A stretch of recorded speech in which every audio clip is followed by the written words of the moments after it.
Hello and welcome to the channel. আমি সমরেশ হাজরা। আজকে এই ভিডিওতে আমরা সেমাফোরের ইমপ্রুভ টেকনিক শিখবো যেখানে বিজি ওয়েটিং থাকবে না।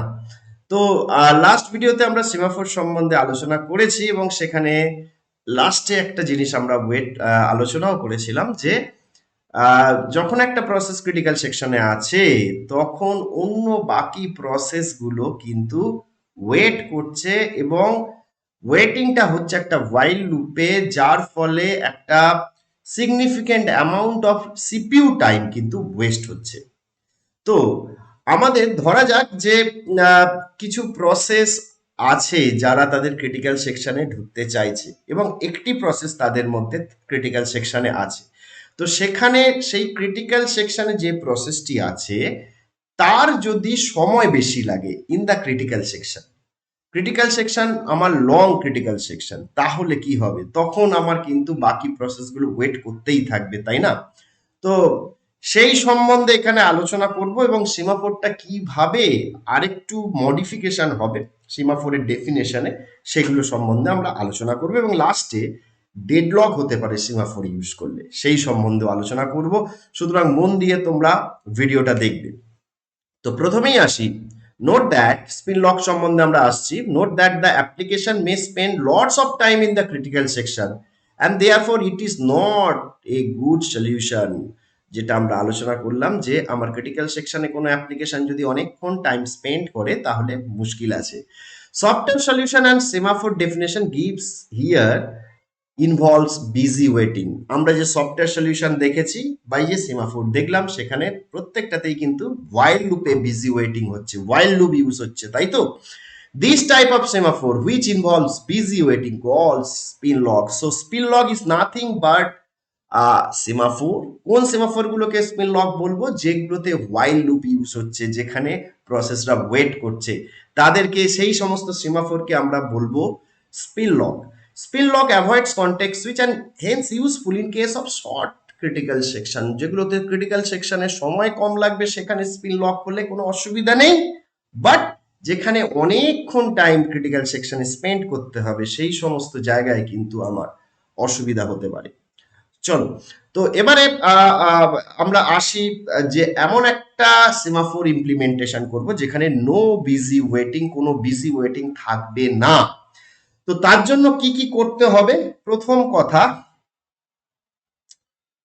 কথা সেমাফোরের একটা করে ওয়েটিং কিউ করতে হবে। মানে ধরা যাক একটা এস সেমাফোর এর সঙ্গে অ্যাসোসিয়েট করব আমরা কি একটা ওয়েটিং কিউ, মানে একটা কিউ, মানে এর প্রথমে যেমন লিঙ্ক লিস্টে আমরা পড়েছি ঠিক সেরকম একটা কিউ আমরা এখানে ইমপ্লিমেন্ট করব এবং সেই কিউ এর each entry in a waiting queue has two data items. One is the value, মানে এটার ভ্যালু কি হবে, and the pointer to the next record. So this is the pointer. তো এর পরের যে আসবে আবার একটা এর ভ্যালু থাকবে এবং সঙ্গে একটা পয়েন্টার থাকবে, ঠিক আছে? এইভাবে যেরকম আমাদের লিঙ্ক লিস্টে হয়। তো প্রত্যেকটা সেমাফোরের সঙ্গে এটাকে একটা ওয়েটিং কিউ বলবো, এটাকে কি বলবো? একটা ওয়েটিং কিউ। ওকে, তো ওয়েটিং কিউ সমস্ত সেমাফোরের সঙ্গেই থাকছে।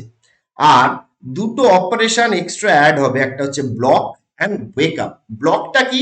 ব্লক হচ্ছে places the process invoking the operation on the appropriate waiting queue. যে প্রসেসটাকে ব্লক করতে হবে তার ওয়েটিং কিউতে অ্যাড করা, মানে জাস্ট লিঙ্ক লিস্টে ইনসার্ট করা, অ্যান্ড ওয়েক আপ করা মানে হচ্ছে লিঙ্ক লিস্ট থেকে রিমুভ করা। Remove one process in the waiting queue and place in the ready queue. So block and wake up দুটো আমার এখানে অপারেশন কিন্তু হবে। চলো সিমাফোরটার মধ্যে কি চেঞ্জেস হয়েছে এবার একটু খেয়াল করো। আমি আগে এটা ডিলিট করে নিই, ততক্ষণ তোমরা সিমাফোরের ডেফিনেশনটার দিকে একবার তাকাও কি আছে দেখো। সেমাফোরের ডেফিনেশন ওয়েটের মধ্যে যেরকম ছিল, আগে একটা ওয়াইল লুপ ছিল, তারপরে ভ্যালু মাইনাস মাইনাস হতো, কিন্তু এখন আগেই value minus minus and then the if the value is less than zero add the process in the waiting queue by calling block. মানে ভ্যালুটা যদি আমার জিরোর থেকে ছোট হয়ে যায় তখন আমরা ব্লক করছি।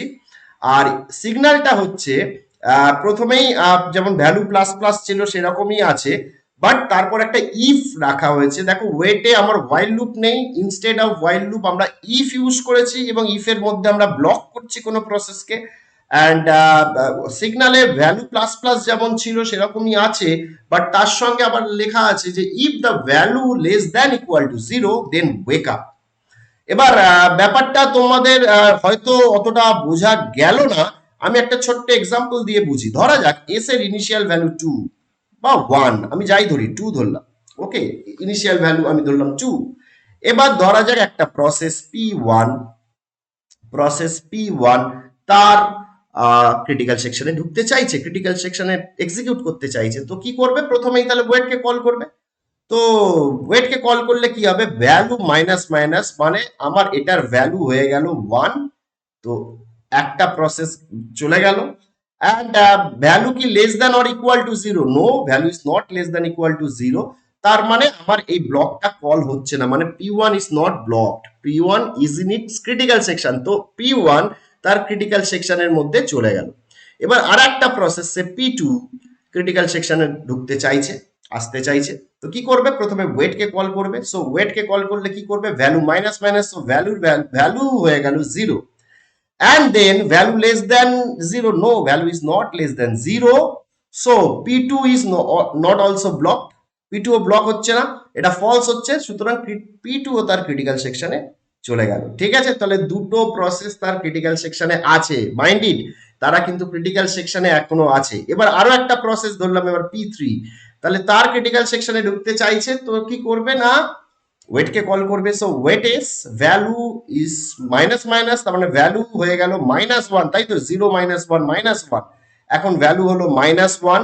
ভ্যালু কি less than 0? Yes, value is less than 0। তো কি করছি? আমি ওকে ব্লক করছি। ব্লক করা মানে কি বলেছিলাম? এখানে লিঙ্ক লিস্টে অ্যাড করো। তো লিঙ্ক লিস্টে আমি P3 কে অ্যাড করছি, ঠিক আছে, এর বাইরে এর পরে কেউ নেই, এখন P3 আছে। তো দেখো খেয়াল করে, এরপরে যদি আরো একটা প্রসেস আছে, সাপোজ P4, আমি ধরলাম P4 এসছে, তো P3 কিন্তু আমার ব্লক করে দেওয়া মানে ব্লক স্টেটে চলে গেল। এ কিন্তু আমার হোয়াইল লুপে যেগুলো আগের গুলো ছিল স্পিন লক, এটা কিন্তু স্পিন লক হচ্ছে না, তাই না?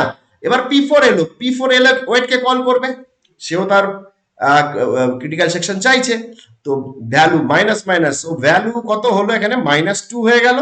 এবং ভ্যালু যেহেতু লেস দ্যান 0 ব্লক করে দিচ্ছি, তো ব্লক করে দেওয়া মানে P4 ও আমার কিন্তু কিউ এর মধ্যে অ্যাড হয়ে গেল। ওকে, বেশ।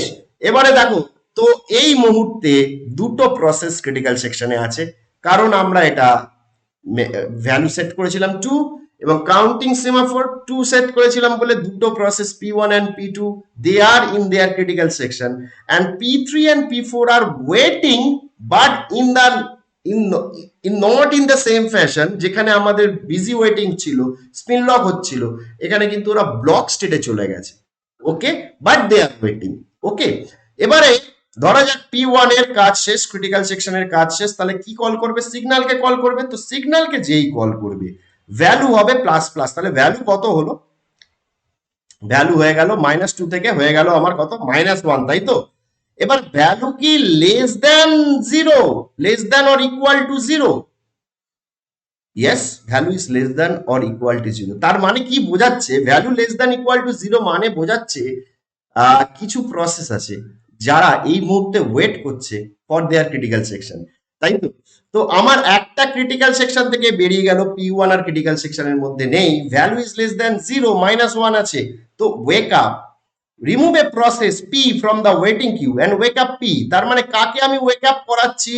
আমি P3 কেই ধরলাম, আমি ধরলাম ফার্স্ট কাম ফার্স্ট সার্ভ। তো P3 কে আমি ওয়েক আপ করাচ্ছি। ওয়েক আপ যেই করাবো সঙ্গে সঙ্গে কি হয়ে যাবে?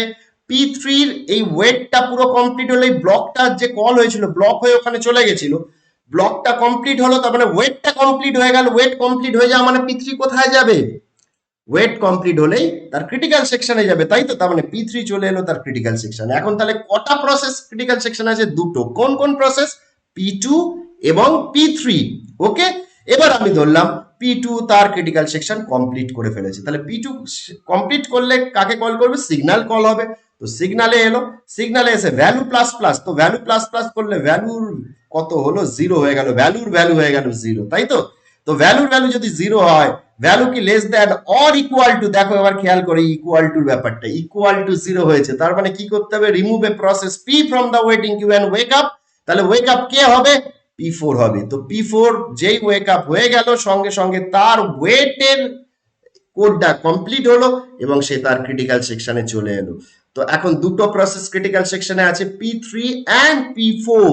এবার ধরা যাক P3 কমপ্লিট হয়ে গেছে ক্রিটিক্যাল সেকশন, তাহলে P3 ক্রিটিক্যাল সেকশন কমপ্লিট হলে কোথায় যাবে, সিগন্যালকে কল করবে, ভ্যালু করবে প্লাস প্লাস, তো ভ্যালু কত হয়ে যাবে, ভ্যালু হয়ে যাবে এখন 1, ভ্যালু হবে এখন 1।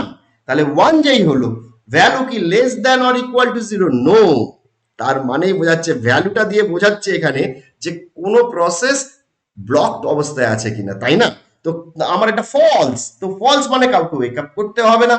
এন্ড তারপরে আমার এটা যদি কমপ্লিট হয়, তার P4 এর যদি ক্রিটিক্যাল সেকশন কমপ্লিট হয়, তাহলে আবার ভ্যালু প্লাস প্লাস করে আবার আমার করে দেবে 2, তো এটা থাকবে না, এটা 2 হয়ে যাবে, তাই তো। তো এই হচ্ছে ব্যাপার। তো আমরা এইটা দিয়ে বোঝানোর চেষ্টা করলাম যে ক্রিটিক্যাল সেকশন যে প্রবলেম, যেটা আমরা সিমাফোর দিয়ে সলভ করেছিলাম, solve is okay, there is no problem, but ডেফিনেশনে একটু খামতি ছিল।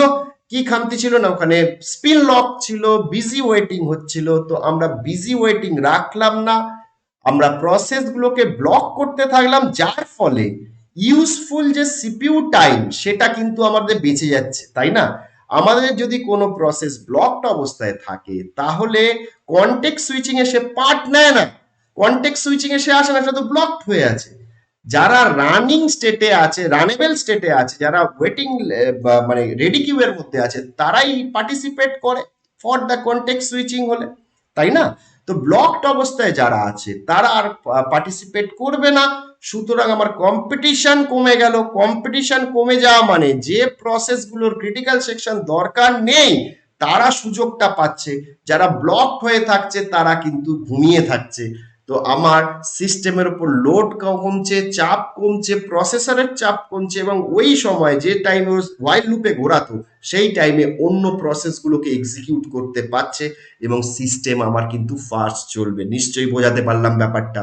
তো semaphore implementation with busy no busy waiting এ আমার ডেফিনেশন অফ সেমাফোর একটু চেঞ্জ হয়ে এই জিনিসগুলো হলো।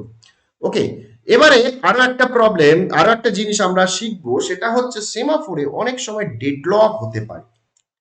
ডেডলক মানে হচ্ছে সমস্ত কিছু স্তব্ধ হতে পারে, এটা একটা স্পেশাল কেস। দেখে নাও যে ডেডলক হচ্ছে two or more processor are waiting indefinitely, সারা জীবন ধরে ওয়েট করছে কিন্তু কোনো একটা ইভেন্টের জন্য, যেটা কখনোই ঘটবে না, তারা সারা জীবনের জন্য ওয়েটিং স্টেটে থেকে যাবে। কি রকম ভাবে, ধরা যায় দুটো সেমাফোর আছে, এস এর ইনিশিয়াল ভ্যালু 1, কিউ আর একটা তারও ভ্যালু 1, দুটো আলাদা আলাদা সেমাফোর। এবারে ধরা যাক আমি করলাম ওয়েট এস, তো এইটা আগে এক্সিকিউট হলো। যদি এরকম হয় তবেই হবে, দেখে নাও ওয়েট এস করা মানে কি, এস এর ভ্যালু হয়ে গেল 0, অ্যান্ড আফটার দ্যাট আমার ওয়েট কিউ হচ্ছে, মানে এটা এক্সিকিউট হওয়ার পরেই আমার ওয়েট কিউ এ আমার কন্টেক্সট সুইচ হয়ে গেল, হতেই পারে কন্টেক্সট সুইচ, তাহলে ওয়েট কিউ যেই হবে তাহলে কিউ এর ভ্যালু হয়ে গেল 0। এবার আমি ধরলাম এটার পরে আবার কন্টেক্সট সুইচ হয়ে ওয়েট কিউ এসছে, এবার ওয়েট কিউ করলে কি হবে, P0 তো ব্লক হয়ে যাবে, তাই না। ওয়েট কিউ করছে, কিউ এর value 0, so P will be blocked. After context switch যদি এইটা হয় wait S, queue will be block না, আমি ভুল বললাম, P0 উইল বি ব্লকড। তারপরে কন্টেক্সট সুইচ হয়ে ওয়েট এস হলো, তাহলে এস এর ভ্যালু 0, তো তাহলে এও তো ব্লকড হবে, কে ব্লকড হবে, P1 ও ব্লকড হয়ে গেল। তো P0 and P1 both will be blocked for indefinitely. কেন ইনডিফিনিটলি আমি বলছি, তার কারণ দেখো, এ ওয়েট করছে কার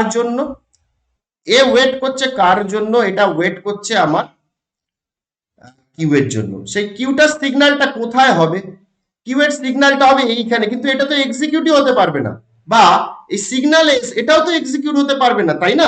কেন হতে পারবে না, কারণ এ তো ব্লক হয়ে গেছে এখানে। ওয়েট এস করার পরে যেই ওয়েট কিউতে গেছি দুটোই 0 হয়ে গেল, তারপর এখানে আসতে আমার P0 ব্লকড হয়ে গেল, তারপরে এখানে আসতে এস এর জন্য এটা ব্লকড হয়ে গেল, P1 ব্লকড হয়ে গেল। দুটোই ব্লক স্টেটে চলে গেল, বা দুটোই যদি আমি আগের ভার্সনটাকেই ভাবি তাহলে দুটোই আমার কিন্তু লুপের মধ্যে ঘুরতে থাকলো। তো আমার এই যে সিগন্যালগুলো, এই সিগন্যালগুলো কখনোই হবে না, এবং যার ফলে P0 এবং P1 দুটোই, দুটো প্রসেসই ডেডলক হয়ে গেল। এবং এরকম সিচুয়েশন ঘটতে পারে, বাট আবার বলছি this is a special case, যেখানে কনটেক্সট সুইচিং এর যে অর্ডারটা সেটাও কিন্তু ইম্পর্টেন্ট, তাই না? যদি আমার এখানে পরপর দুটো এক্সিকিউট হতো তাহলে কি আমার হতো, দেখো যদি আমি বলতাম আগে ওয়েটেস এবং তারপরেই ওয়েট কিউ, পরপর দুটো যদি এক্সিকিউট হয়ে যেত, তাহলে এইটা ওয়েট করতো, এ ওইখানে ওয়েট করতো, কিউ আমার জিরো হয়ে যেত, তাই তো? তো এ ওয়েট করতো, বাট এইটার পরে এগুলো আসতো, এগুলো এক্সিকিউট হতো পর, এবং ক্রিটিক্যাল সেকশন এক্সিকিউট হওয়ার পরে আমার সিগন্যাল হতো এবং দুটোই আমার ওয়ান হয়ে যেত, তারপরে এইটা চলতে শুরু করতে পারতো। কিন্তু এইটার জন্য স্পেশালি যে অর্ডারটা আমাদের মাথায় রাখতে হবে, যদি ওয়েট এস এর পরেই আমার ওয়েট কিউ হয়ে যায়, ব্যাস আমার সব শেষ হয়ে গেল, ডেডলক হয়ে গেল, কনটেক্সট সুইচিং এর অর্ডারটা যদি এটা হয়। ওকে, তো আশা করি তোমরা বুঝতে পেরেছো। আমি ভিডিওটা এখানেই শেষ করছি। পরের ভিডিওতে আমরা বেশ কিছু ক্লাসিক্যাল প্রবলেম নিয়ে আলোচনা করব, ভেরি ভেরি ইন্টারেস্টিং। তোমরা সঙ্গে থাকো, দেখতে থাকো। দেখা হচ্ছে তোমাদের সঙ্গে নেক্সট ভিডিওতে। So thank you.